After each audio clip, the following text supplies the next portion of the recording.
생방송 투데이 전북 이어서 투데이 초대석이 마련되어 있는데요. 오늘은 전국에서 최초로 2회 연속 최우수 조합으로 선정된 정읍 산림조합의 김민영 조합장과 함께 투데이 초대석 이어가도록 하겠습니다. 어서 오세요. 네, 반갑습니다. 네, 정읍 산림조합이 산림조합 중앙회 종합경영평가에서 최우수 조합으로 2회 연속 선정이 됐습니다. 조합을 이끄는 분이시기에 더 그 기쁨이 크시겠어요? 예. 항상 이제 조합을 관심과 사랑으로 지켜봐 주시는 그 조합원들과 시민들이 있었기 때문에 가능했기 때문에요. 그분들에게 이 자리를 빌어서 진심으로 감사 말씀 드리고 싶습니다. 네, 산림조합 이름만으로도 산과 숲에 관해서 여러 가지 일을 하는 조합이다라고 알 수가 있는데요. 예. 어떤 일을 하는지 조금 더 자세하게 설명을 해주시죠. 예, 산림조합이 태동한 것은 1962년도에 태동을 했고요. 올해로서 55돌이 됐습니다. 일제시대 강점기와 그다음에 6.25를 겪으면서 산림이 많이 황폐됐었습니다.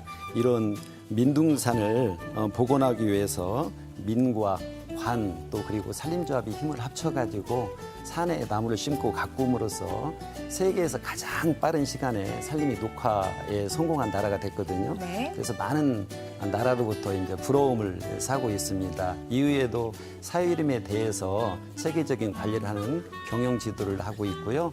또 임산물이나 이런 것들을 생산하기 위해서는 이제 자금이 필요한 분들 있지 않습니까? 이런 분들한테 자금도 지원해드리고 있고 또 학교 숲이라든가 도시 숲이라든가 또 이런 경관을 조성하는 역할도 하고 있습니다.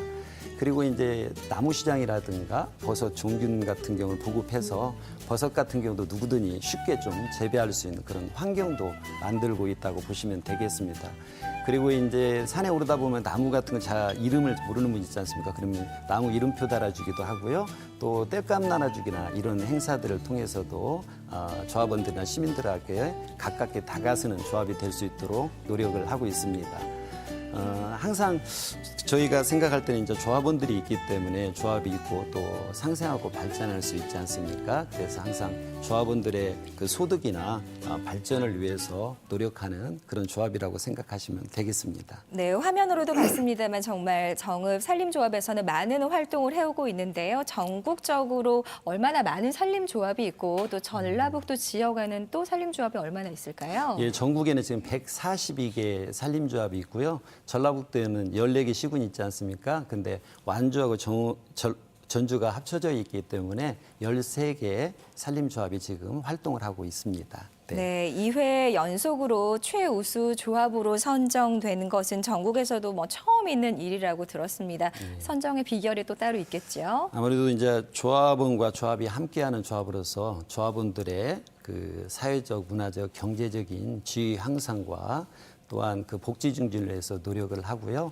또 사유림이 이제 방치돼 있는 경우가 많이 있거든요. 그런 것들을 체계적으로 관리할 수 있도록 경영 지도하는 부분이라든가 또 나무를 한번 심으면은요 소득을 올리기까지 한 4, 50년이 걸리겁니다. 네. 그래서 요즘은 이제 단기 임산물에 대한 관심이 많아요. 이것들을 체계적으로 관리하고 또 포장하고 또 이걸 유통할 수 있도록 하고 이걸 관광 상품으로 연계해서 6차 산업화 할 수 있도록 교육도 시키고 또 준비하고 이런 부분들에 있어서 높은 평가를 받은 것 같습니다.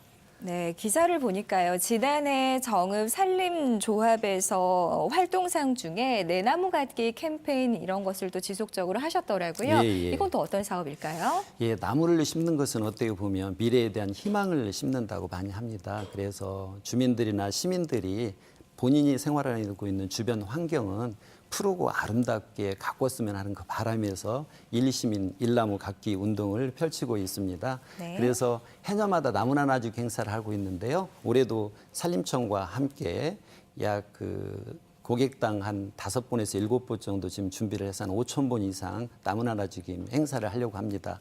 자연과 사람이 더불어 사는 녹색 도시를 만드는데 시청자 여러분들께서도 함께 동참해 주셨으면 고맙겠습니다. 네, 언제 어디서 열리는지도 한번 소개를 해주시죠. 예, 네. 18일 날 이번 주 토요일이죠. 그러니까요. 산림조합 앞에서 9시 반부터 행사가 열립니다. 네, 많은 분들께서도 참여를 하셨으면 좋겠는데요. 그동안 정말 많은 기관과 많은 사람들이 지속적으로 산을 보호해서 참 많이 푸르러졌습니다. 그럼에도 불구하고 지속적으로 이렇게 산림을 보호하고 나무를 심고 가꿔야 하는 정말 중요한 이유가 또 따로 있지 않겠습니까? 예, 우리 아나운서분들 계시지만 우리가 생활하는데 이제 숨을 쉬지 않습니까? 들숨과 날숨이 있는데 어떻게 보면 나무와 함께 숨을 함께 공존하면서 쉰다고 볼 수 있습니다. 그래서 우리가 공생 관계에 있다고 이렇게 생각을 하는데요. 우리가 숲이 우리한테 주는 그런 경제적인 효과를 이렇게 분석해 놓은 것을 산림청에서 보면은요, 공기를 맑게 해준다든가, 물을 깨끗이 한다든가, 그러면 산사태를 미연에 방지한다든가, 또 가물었을 때 물을 품어봤다 내뿜는 녹색댐의 역할을 한다든가, 또 동식물이 이렇게 서식할 수 있는 환경을 조성을 한다든가, 또 요즘은 이제 스트레스를 많이 받고 그러지 않습니까? 생활을 하는 데 있어서 네. 이분들이 산에 가면 휴식도 취할 수 있고 또 치유도 받을 수 있습니다. 또 이제 요새 도시가 발전되다 보니까 도시숲을 잘 가꿔 놓으면 열섬 효과라고 해갖고 온도를 낮춰주는 이런 효과도 있거든요. 이런 것들을 다 계산한 것을 보면은요, 한 126조, 국민 1인당 한 249만 원 정도 혜택을 준다고 합니다. 이만큼 어떻게 보면 자연과 숲은 우리한테 고마운 존재라고 생각이 됩니다. 네, 또 돈으로도 따질 수 없는 그런 큰 혜택을 저희가 받고 있지 않을까라는 생각이 들어요. 예, 예. 정읍산림조합에서는 이렇게 산림을 보호하고 또 가꾸는 일 외에도 주위 어려운 이웃을 위한 나눔 활동도 또 꾸준히 해오고 계시다고요. 예, 예.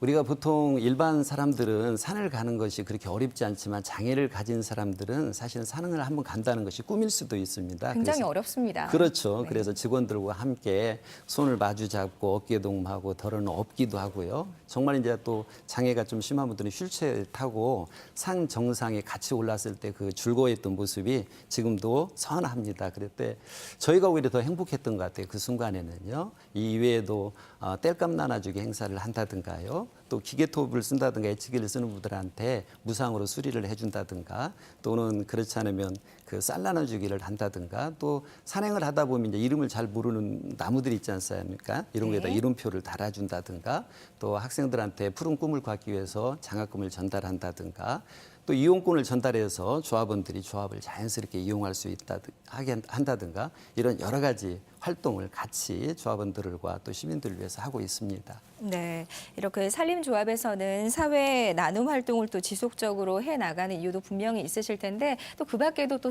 더 좋은 일들을 하고 계시다고요. 예. 사실은 나무가 이렇게 모여서 여러 가지 나무가 모여서 숲을 이루지 않습니까? 사람도 마찬가지로 다양한 사람들이 함께 모여서 아름다운 사회를 만들어내는 것 같습니다.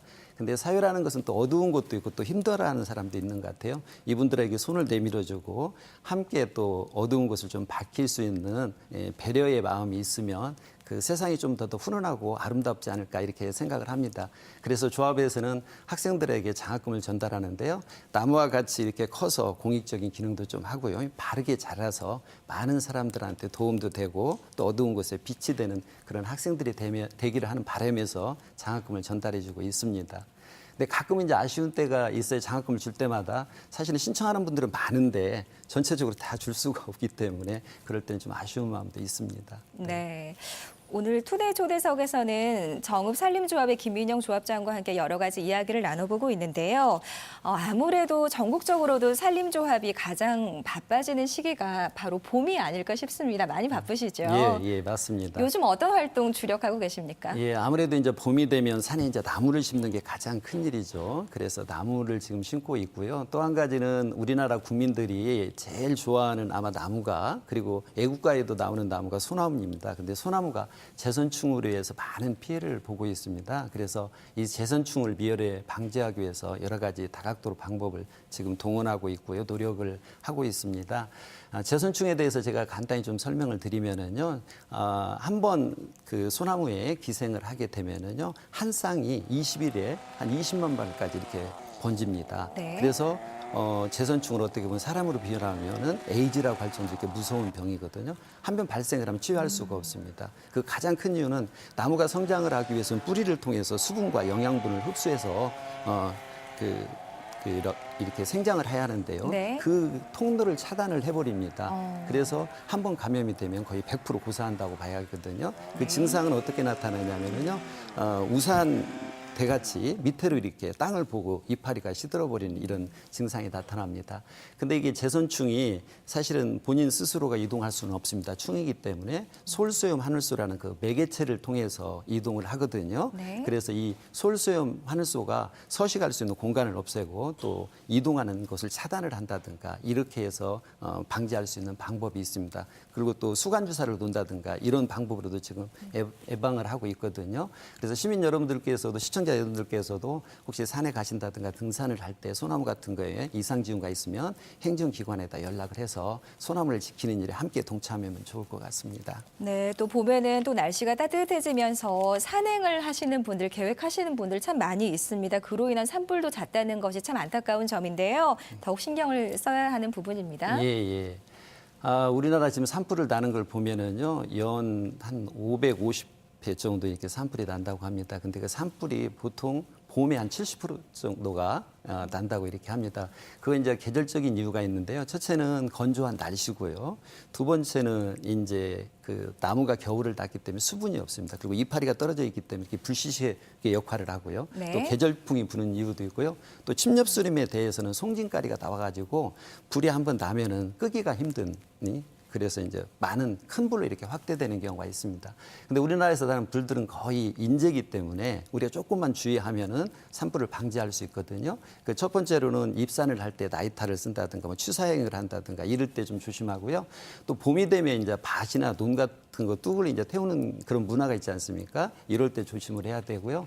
특히 이제 성묘했을 때 취사행위를 한다든가 이런 부분도 좀 조심을 해야 할 것 같습니다. 또 보름날이나 이럴 때는 또 쥐불놀이를 한다든가 이러면서도 또 산불로 번지는 경우가 있습니다. 그래서 이런 부분만 우리가 조심을 하더라도 지금보다는 산불을 미연에 많이 줄일 수 있을 것 같습니다. 네, 또 뭐 해마다 봄이 되면 산불 많이 일어납니다만 특히나 올해는 3월부터 5월까지 집중 발생 기간이기 때문에 시청자분들께서도 다시 한번 생각을 해보시면 참 좋을 것 같습니다. 또 한 가지 산림조합에서는 나무 시장도 연다고 들었습니다. 예. 올해 지금 어떻게 진행이 되고 있을까요? 예, 저희가 지금 나무시장은 2월 27일부터 지금 나무시장을 열고 있거든요. 네. 근데 이제 나무시장에는 보통 유실수, 뭐 대추라든가 밤나무라든가 감나무라든가 유실수가 지금 전시가 돼 있고요. 그다음에 과일이 열리는 나무인 거죠? 예, 그렇죠. 네. 예, 그리고 이제 조경수, 이제 예를 들어서 정원을 가꾼다든가 이런 데 필요한 나무가 있고요. 또 아파트 같은 데서는 여기서 이제 화초류, 미니 정원 같은 걸 만들어서 많이 심고 있지 않습니까? 그래서 화초류도 있고요. 또 약용 식물도 의외로 또 심는 분들이 많습니다. 이런 부분도 있고. 근데 이런 것들은 거의가 이제 조합원들이 직접 생산했던 것을 저희가 전시하기 때문에 소비자들도 굉장히 저렴한 가격으로 이용할 수 있고요. 또 어떤 나무를 심어야 할지 잘 모르는 분도 있고요. 또 어떻게 나무를 키우고 관리할지 모르는 분들이 있습니다. 이런 경우에는 지도원들이 배치돼서 상담을 또 해드리고 있습니다. 그래서 네. 가족끼리 한번 함께 와서 나무시장에 와서 좀 꽃도 보고요. 함께 좋은 시간을 가졌으면 좋겠습니다. 네, 지금 화면으로 나가고 있는데요. 예, 현장에서 직접 설명도 해주시고 예, 맞습니다. 많이 좋아하시겠어요? 예. 네. 오시는 분들이 사실은 꽃이나 이런 부분에 대해서 궁금한데 어떤 꽃인지 또 어떤 효과가 있는지 잘 모르는 분들이 있어요. 근데 아파트에서는 요새 선호하는 것이 아파트의 공기를 좀 맑게 해주는 이런 꽃나무들이 있습니다. 대표적인 게 산세베리아라는 그런 꽃이 있는데요. 이런 네. 거라든가 또 미니 장미라든가 다육이라든가 그다음에 선인장 같은 이런 수종들을 많이들 선호를 하고 있습니다. 그리고 이제 유실수 중에서는요, 또 저희가 이제 대추가 있는데 예전에 이제 대추는 약용으로 쓴다든가 이제 이러면서 거의 말려서 썼거든요. 네, 근데 굉장히 작았잖아요. 네, 그렇죠. 네. 지금은 생으로 먹을 수 있을 정도로 해가지고 계란만한 크기의 왕대추가 있습니다. 아, 계란 많아요, 크기가? 예, 이 정도 됩니다, 정말. 네. 그래서 생과로 먹을 수 있는 대추가 아주 지금 인기가 좋습니다. 그리고 그 단감 같은 경우도 태추라는 단감이 있는데요. 이것도 네. 아주 연하고 기존에 있던 단감보다는 좀 얼등이 맛이 좋기 때문에 이런 품목을 또 가족들과 함께 나와서 텃밭에다 심는 분들이 의외로 많다고 생각하시면 되겠습니다. 지금 또 이렇게 보시는 것은 지금 블루베리인데요. 저게 예전 같은 경우는 굉장히 비쌌었습니다. 근데 저런 것도 집에다 한 주 정도 갖다 놓으면 충분히 가족끼리 먹을 수가 있을 것 같습니다. 예. 네, 화면에서 아주 다양한 것들을 보니까 좋은데요. 예, 예. 앞으로의 계획 그리고 또 조합의 목표가 있으실 텐데요. 네, 정리를 해주시죠. 예, 조합에서는 항상 그 조합원들과 함께하고 또 임업인들과 산주화가 함께하는 조합이 되기 위해서요. 산지 임산물 유통센터를 마련하기 위해서 조합 청사 주변에 지금 1,700평의 부지를 마련했습니다. 이곳에는 임산물을 통한 노컬푸드가 들어오고요. 또 아까 화면에서도 봤지만은 그 나무 중에서도요, 조경수라든가 유실수라든가 화초류 같은 경우를 새롭게 좀 정리를 해서 유리온실에다 전시도 하고요. 또 이런 것들을 하기 위해서는 교육도 필요하고 체험 장소도 필요하지 않습니까? 이렇게 체험도 할 수 있고 또 이제 나무를 키우다 보면 어떤 기자재가 필요한데 기자재도 좀 전시하려고 합니다. 그래서 임업인들이 모든 서비스를 한 곳에서 받을 수 있는 원스톱 서비스가 이루어질 수 있도록 해서 임업인들한테는 경제적으로 도움이 되고 또 시민들한테는 좋은 그 건강한 먹거리도 제공받고 또 조합에 오면 어떤 휴식 공간이 있으면 문화 공간으로서 좀 만들어 드리려고 이렇게 생각을 합니다. 그래서 조합원과 시민과 그다음에 직원 또 어떤 고객들과 함께 숨쉬면서 비전을 함께 가지고 희망이 있는 그런 조합으로 육성하도록 노력을 하겠습니다. 네, 자연과 사람은 늘 함께 살아야 되고 해야 되는 건데요. 예, 예. 이러한 세상을 만들기 위해서 참 노력하고 계시는 것 같습니다. 오늘 정읍산림조합 김민영 조합장과 함께 여러 가지 이야기 나눠봤습니다. 고맙습니다. 네, 감사합니다. 네.